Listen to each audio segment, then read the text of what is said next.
¿Cómo están? Bienvenidos una semana más a Campo Palentino. Vamos a hablar en concreto y comenzar con el responsable del Departamento Fiscal y Laboral de Asaja Palencia, con Carlos Bayón, porque estamos en plena campaña de la renta y queremos saber todos los pasos que hay que dar, qué tenemos que hacer para no tener ningún problema y además con alguna novedad que ha surgido en las últimas horas. Carlos, buenas tardes, bienvenido, ¿cómo está? Buenas tardes, pues muy bien. A ver, como novedades y sobre todo recién calentito ya tenemos la orden de módulos, la reducción de módulos que hay para el año 2018, para cuando hagamos la declaración de la renta, aquellos que estén en módulos. Sobre todo muy importante que a nivel de toda España hay una reducción en el módulo de la leche de bovino, que baja del 20 al 18%, baja un poquitín, no es mucho, pero algo baja, y la reducción en la patata, que baja del 26% al 18% igualmente. Y luego sí que es más específico para todo Castilla y León y para todo Palencia, hay una reducción de módulos bastante importante pues en algunos productos. Para el maíz, por ejemplo, hay una reducción bastante importante y luego, pues por no nombrar a todos los porcentajes, pero sí que hay bastantes reducciones en todos aquellos pueblos donde hubo siniestro el año pasado de pedrisco o algún tipo de siniestro. La verdad es que hay bastantes pueblos donde hay reducción de módulos, bajan el cereal, sobre todo cereal y girasol, le bajan del 26 al 9, al 13 o incluso algún pueblo al 5%, pero que sí que son bastantes los pueblos y muchos más de los que pensábamos los que al final han entrado en esa reducción de módulos. Sobre todo recordamos que todo esto viene por el tema de los siniestros de los pedriscos y los siniestros que se declaran en los municipios, con lo cual, pues bueno, siempre es importante que haya esa comunicación a la agencia tributaria de qué pueblos han sufrido daños para que ahora mismo podamos ver esta importante reducción. Es una buena noticia, lógicamente, para el sector agroganadero de nuestra provincia, porque es una manera de compensar a veces tanto esos precios un poquito injustos como esos daños del pedrisco de 2018. Sí, se compensa algo. Bueno, luego es el punto más fuerte de la declaración de la renta, que es a la hora de tributar, pues siempre se ve un bastante en la reducción. Entonces sí que es importante tenerlo en cuenta y pues no, ahora que es cuando empezamos a hacer la campaña de la declaración de la renta, que siempre esperamos hasta mayo para iniciarlo, pues para tener en cuenta todas estas novedades. Respecto al resto de novedades, tampoco significar ninguna novedad más. Como siempre hay que tener en cuenta un poco las deducciones autonómicas que podamos encontrar. Este año sí que hay la novedad del tema de la guardería, pero bueno, eso lo veremos poco a poco. Y deducciones de Castilla y León, familias numerosas, deducciones para minusválidos, compensaciones y demás cuestiones que iremos viendo poco a poco con cada asociado. Le recordamos a todo el mundo que enviaremos la carta con su citación, le recordamos a todo el mundo que el que quiera cambiarlo, que tiene la posibilidad de cambiar la cita, que buscaremos un hueco y facilitaremos al máximo posible pues el tramitar lo que es la declaración de la renta y sobre todo pues que venga con toda la documentación y todos los papeles que nos hagan falta. Sí que es cierto que nosotros tenemos los datos fiscales, les sacamos. Recordad este año que nos vengan con el DNI de los familiares, tanto el marido y la mujer, porque sí que nos hace falta la fecha de caducidad. El año pasado ya nos hizo falta, pero este año hay cuestiones que nos hacen falta sacar, entonces nos hace falta el DNI un poco original para poder sacar ciertos datos. Y respecto de todo lo que es la declaración de la renta, pues hombre, fijarnos un poco en la fecha de la citación, llamarnos, y igualmente pues a los pueblos, a Aguilar, a Cervera, a Herrera y a Saldaña acudiremos, con lo cual si alguno quiere acudir a las oficinas de la provincia, pues que nos avise, y si prefiere venir a Palencia, pues con la citación que le enviamos, pues le vendrá el día y la hora. Lo importante es que no lo dejen para última hora. No, nosotros empezamos a citar a partir de más o menos del día 6 de mayo y estaremos enviando citas hasta casi el 16-18 de junio. No lo dejéis para última hora porque bueno, pues la acumulación del trabajo, luego de las prisas, que si falta algún documento, que si falta algún papel, pues siempre es importante pues, adelantarse un poco, aunque sabiendo que sí que pedimos un poco de paciencia porque hay mucha gente, viene a hacer mucha gente la declaración de la renta, intentamos que no haya que esperar mucho y que las citaciones sean más o menos a la hora que pedimos, pero bueno, un poco de paciencia también a la hora de atenderos, que sabemos que queremos hacer los papeles, que la época no es muy buena porque hay que trabajar y cuando llueve todo el mundo quiere venir, pues un poco de paciencia. Y respecto a los agricultores que se van a poder beneficiar de esas pequeñas bonificaciones fiscales, ¿tienen que presentar algún papel a mayores? ¿Tienen que estar preparados para algo? No, simplemente si la declaración de la PAC la hacen aquí, pues nosotros sacamos la información. Si hacen la PAC en otro lado, pues que nos traigan la PAC para poder sacar qué municipios les afecta. Y del resto de cuestiones, pues recordar que traigan todos los ingresos, todas las inversiones que se hayan hecho dentro del año, ya sea compra de maquinaria, compra de derechos, construcciones de nave. Eso sí que es importante que las novedades que tengamos en ese aspecto nos traigan las facturas para poder contabilizarlo y así en principio más documentación original tampoco nos va a hacer falta. Perfecto, pues sobre todo ahora lo que tienen que hacer es esperar esa cita, esperar esa carta de Asaja Palencia y acudir con toda la documentación, que además Asaja se va a mover por la provincia para que les sea mucho más fácil y además con bonificaciones fiscales especiales, sobre todo por el pedrisco y para compensar los bajos precios. Muchísimas gracias, Carlos, por haber estado con nosotros. Venga, gracias a todos.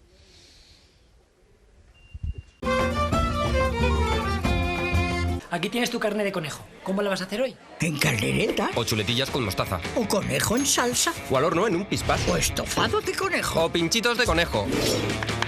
Rapidísimo. ¿O arroz con conejo? O a la barbacoa. ¿Se te ha pasado un poquito? Guisado. Al wok. Con verduras. Con alioli. Eres bueno, ¿eh? Supera las recetas de tu abuela con carne de conejo. Fácil, ligera y deliciosa, al estilo de ayer y de hoy. Conejo al estilo de tu abuela. Me rindo. Claro. Enjoy, it's from Europe. El girasol es una buena alternativa de cultivo. En la provincia, la siembra se lleva a cabo estos días después de las lluvias de abril, y es que las reservas de agua son importantes a la hora de tomar decisiones en el campo. Hablamos de un cultivo rústico, versátil y de fácil manejo. Además, favorece la movilización del agua y nutrientes de capas profundas del suelo y hace un uso muy efectivo del agua disponible, ya que las nuevas variedades consiguen un mejor aprovechamiento del agua. Hay que tener en cuenta además los importantes beneficios ambientales de este cultivo, puesto que el girasol tiene la capacidad de romper el ciclo de enfermedades y malas hierbas del cereal, constituyendo la alternativa prioritaria en las explotaciones agrarias de secano. Sin embargo, el precio de las pipas no atraviesa su mejor momento debido a las importaciones de los países del Mar Negro, pero cuando el precio acompaña es un cultivo con rentabilidad para el productor. Y vamos a hablar del girasol, un cultivo además que está en plena siembra después de esas lluvias de la primavera, de esas lluvias del mes de abril. Nos hemos desplazado hasta Ontoria, estamos con uno de los agricultores que está sembrando ese girasol. Raúl, ¿cómo está? Buenas tardes. Muy bien, buenas tardes. Le hemos pillado en plena faena. Sí, aquí estamos sembrando un poco de girasol, sí. ¿Cómo van esas labores? ¿Cuándo han comenzado? Pues se ha empezado ahora después de estas últimas lluvias. Últimos de este mes, no se ha podido antes, de todos modos es la época de empezar, últimos de abril, primeros de mayo, por ahí se suele sembrar. ¿Depende mucho de esa climatología, de esas lluvias de la primavera? Pues sí, porque la gente suele esperar un poco a ver si hay un poco de tempero en la tierra para sembrar, si tienen que esperar un poco pues esperan, no hay problema. Lo importante es que haya humedad cuando se siembre, es lo más importante. ¿Cuántas hectáreas tiene usted en concreto que sembrar? Pues mira, pues por esta zona habrá alrededor de 100 o una cosa así, habrá preparadas ahora para esta semana. ¿Las ventajas del girasol para los agricultores? Hombre, pues yo creo que son siembras tardías y ahora con el problema que tenemos de malas hierbas, de bromo sobre todo, pues la gente se quiere dejar un poco para tarde y puede ser una buena alternativa para eso. Tiene también además beneficios ambientales en ese sentido, ¿no? Sí, también hay algo de ayuda ambiental, sí. ¿El precio en concreto de las pipas, de la semilla? Yo eso sí que no te sé decir, el precio de la semilla no lo sé. No sé, sé que una unidad de semilla en torno a 100 o 120 euros suele estar, pero bueno, eso ya las casas comerciales son las que lo ponen. Se empieza ahora la siembra, ¿cuándo puede estar lista la planta, el girasol para recoger? Para recoger, pues a primeros de octubre, una cosa así es cuando por el Pilar, por ahí, se suele cosechar. ¿Y qué condiciones meteorológicas necesita el girasol para crecer bien? Pues hombre, esto lo importante es que nazca bien, naciendo bien tiene mucho ganado.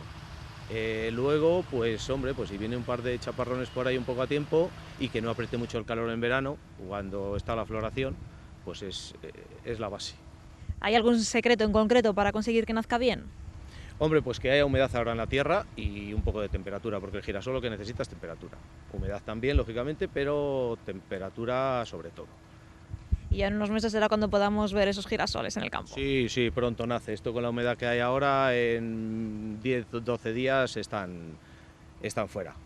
Otro de los cultivos que está experimentando un gran auge en Castilla y León es la colza, gracias a su rentabilidad y buena adaptación a los suelos y distintas climatologías.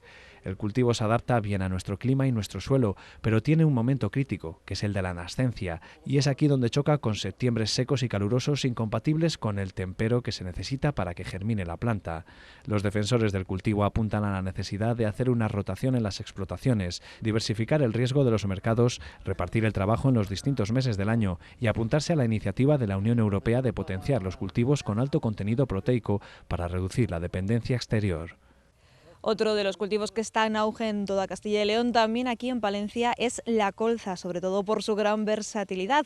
Es el caso aquí de Soto de Cerrato. Estamos con Alfonso Sánchez, que tiene, por ejemplo, aquí detrás de toda la colza. ¿Por qué colza? ¿Por qué te decidiste por este cultivo?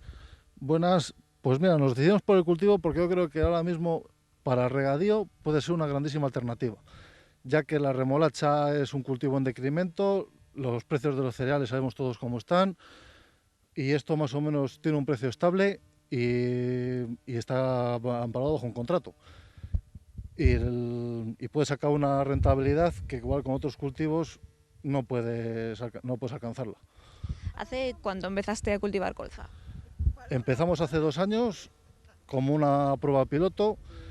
La prueba resultó bien, no fue de grandes expectativas, pero bueno, el primer año pues tienes las expectativas más bajas.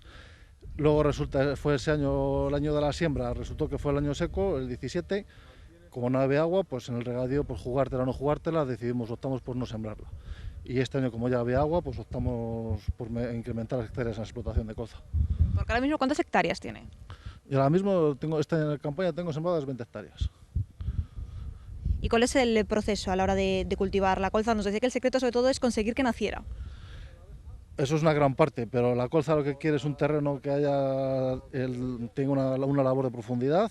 Si no es en el año de la siembra, 2 años anteriores, que el terreno no esté compacto, y sobre todo el lecho de siembra. El lecho de siembra es un lecho de siembra fino, sin mucha paja por arriba, porque la colza hay que dejarla muy somera la semilla. Entonces, si hay paja, la colza va a enraigar, pero no va a agarrar en el terreno. Y sobre todo es eso. Y luego, claro, el riego. Si la siembras en regadío o un secano, tienes la suerte de que llueva, tienes ya gran parte de la cosecha, lo tienes asegurado. Luego viene abril y mayo y sus tormentas y esas cosas, pero vamos.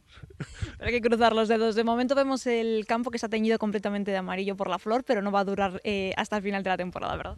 No, llevamos de floración, llevaremos sobre una cosa de un mes. Creo yo calculo que quedarán otros 15 días. Por lo que queda de la planta principal, lo que quedan de los brazos que ha echado. Más o menos unos 15 días quedarán. ¿La altura todavía le queda por crecer o se va a mantener estable? No, la altura, ya como la planta principal ya ha alcanzado a la altura máxima, hasta ahí andará de altura. Puede que igual crezca más, sale algún padre o tal, pero más o menos ahí.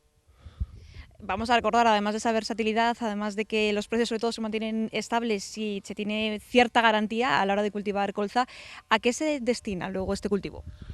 Esto va todo para cor, y la cor lo moltura ahí en Olmedo, y va para Sovena, que va gran parte de ello para alimentación humana.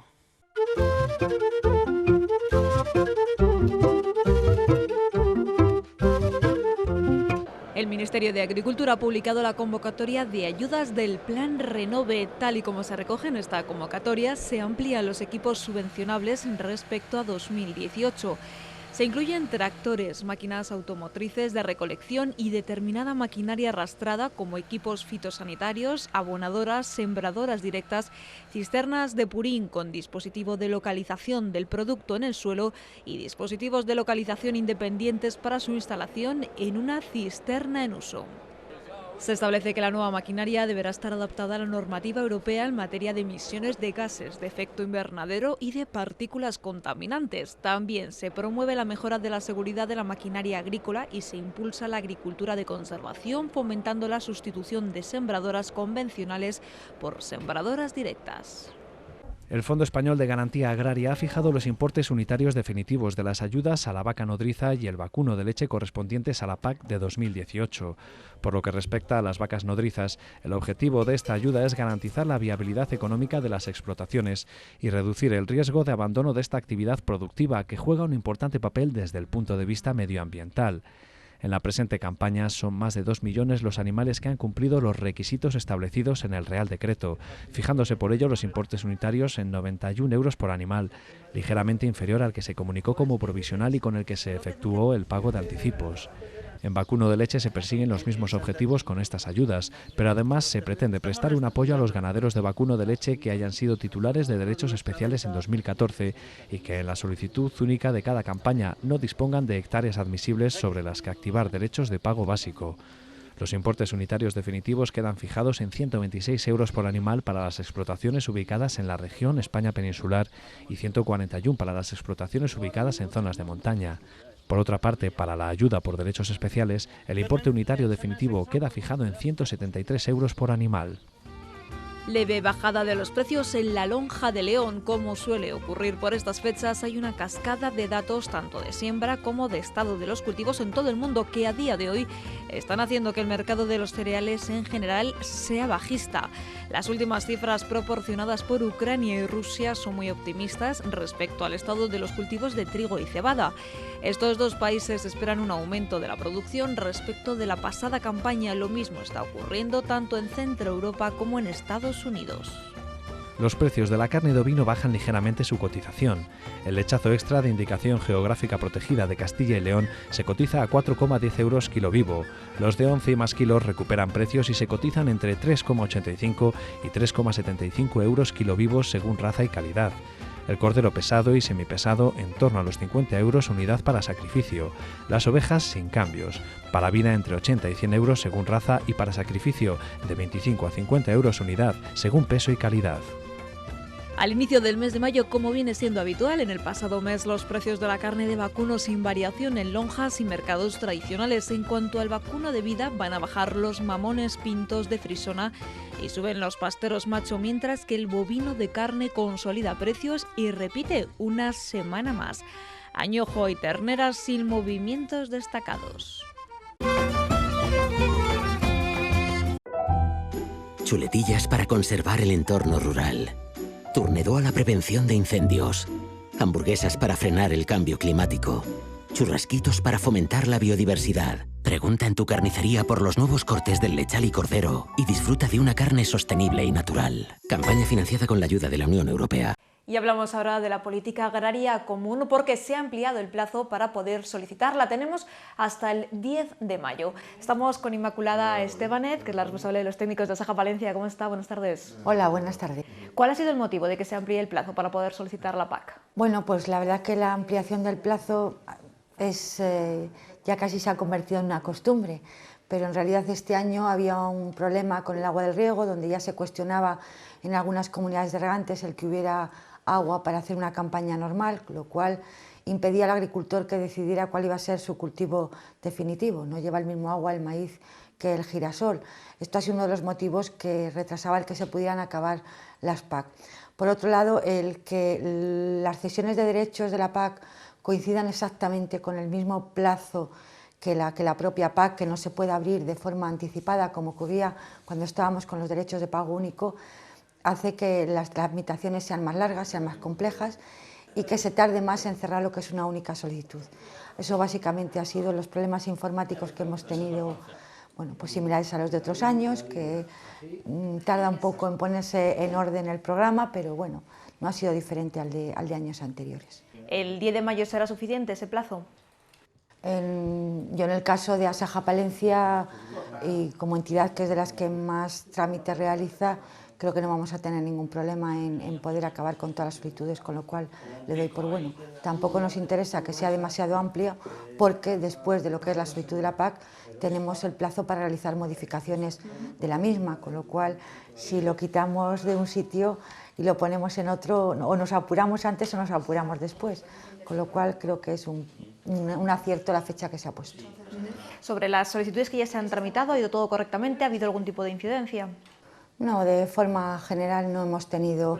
El año pasado la nota fue que lo que más nos retrasó eran las parcelas comunales, que tenían que dibujarlas por parte de la Junta de Castilla y León. Eso lleva mucho trabajo y demoró un poco el que nosotros pudiéramos finalizar las solicitudes. Pero en realidad este año así no ha habido ningún hecho concreto que podamos decir que ha sido novedoso y que nos ha entorpecido. No, ha sido una campaña relativamente normal. Y como nos decía, una vez que termine ese plazo, a partir del 10 de mayo se abre otro periodo, otro plazo para las modificaciones de las solicitudes. Sí, eso es. En este plazo de las modificaciones se pueden realizar todas las que se quieran, no hay ninguna limitación. Incluso se pueden grabar nuevas cesiones de derechos, que antes eso no se podía hacer. Lo único que se limita, que no se puede hacer en el periodo de modificaciones, es solicitudes a la Reserva Nacional nuevas. Esas tienen que estar hechas dentro del plazo normal. Por lo demás, recordar a los agricultores que es importante, lo que más modificaciones va a provocar son las variedades de girasol, porque cuando se hace la solicitud no se conoce qué variedad se va a sembrar, como es un cultivo que lleva una ayuda asociada, es necesario poner la variedad que realmente se ha sembrado, puesto que tiene que estar en la lista de variedades que tiene España, reconocidas, o de la Unión Europea, con lo cual si no se siembra la variedad de girasol declarada, tienen que venir y modificarlo, porque ante una inspección les van a solicitar la factura de siembra de la semilla y lógicamente tiene que coincidir con la que figure en la solicitud. ¿El resto de cultivos tienen que estar también pendientes o pueden estar más tranquilos con esas modificaciones? En el resto de los cultivos no hay ese problema, solamente es el girasol porque es el que más tarde se siembra. Y luego por recordar a todos que es conveniente que revisen su solicitud, porque algunos tienen mucha fe en nosotros, pero somos humanos y nos podemos equivocar, entonces que la revisen y si hubiera algún tipo de error, pues en este mismo periodo de modificaciones aprovechar y realizar ese cambio. Para realizar también esas modificaciones, ponerse en manos de Asaja, ¿verdad? Sí, no queda otro remedio, porque quien ha tramitado la solicitud aquí tiene que hacer la modificación aquí. Por cómo está montado el sistema informático, se tiene que hacer en el mismo sitio donde se tramitó la solicitud. Todavía nos quedan unos días, como decíamos, para poder presentar la solicitud de la PAC, pero no sé si manejáis cifras de cuántas se han solicitado hasta ahora, más o menos que el año pasado, Inmaculada. Vamos más o menos en la misma línea que el año pasado. Lo cierto es que aunque incrementemos el número de beneficiarios, o tengamos beneficiarios nuevos, mejor dicho, hay muchas otras PAC pequeñitas que se agrupan, que las deciden arrendar o que por fallecimiento pasan a un heredero. Entonces, por un lado disminuye, aunque venga alguno nuevo, más o menos nos mantenemos en los mismos números que en años anteriores. Y de hacer nos quedan pocas, de hacer nuevas, por así decir, de iniciar solicitudes quedan muy pocas de hacer, menos de 50, y lo que más queda es acabar las que están empezadas. Luego el plazo de modificaciones, ¿hasta cuándo es? Hasta el 31 de mayo. 31 de Hasta mayo. el 31 de mayo y no se espera que haya ningún tipo de ampliación por encima de esa fecha. Perfecto, o sea que hay que agilizar todo para poder llegar y poder cumplir los plazos. El primero, el 10 de mayo, como nos ha recordado Inmaculada, esa ampliación para poder solicitar la PAC, y una vez que termine, una vez que se presenten todas, se abre ese periodo para modificaciones. Inmaculada Estebanez, muchísimas gracias por haber estado con nosotros y con ella nos despedimos hasta la próxima semana, que les esperamos aquí de nuevo en Campo Palentino.